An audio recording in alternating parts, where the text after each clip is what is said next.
அன்றைக்கி ஒரு நாள் வந்து நாங்கள் லான்வெல்ஸ் விளையாடிட்டு இருக்கும்போது ஒருத்தன் அவனே வந்து ஃப்ரெண்டானா. அந்த 2 மேட்சுமே நான் தான் 2 ரவுண்டுமே நான் தான் விட்டு தந்தேன். 4 மேட்சுமே அடித்து முடிச்சிட்டேன். 2 மேட்சுமே விட்டு தந்ததுக்கு ஒரு தடவை பழி வாங்கினான். அதனால திரும்பி அடித்தான்னா அடுத்த மேட்ச்சில் போட்டு பண்ணிடுவேன். கடைசியில் நம்ம துரோகம் மூமெண்ட் பண்ணுறதை பார்க்கலாம்.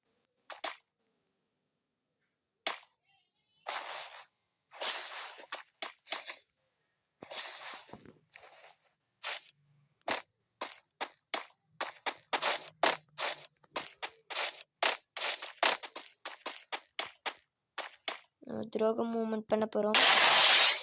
துரோகம் துரோகம் துரோகம் மூமெண்ட்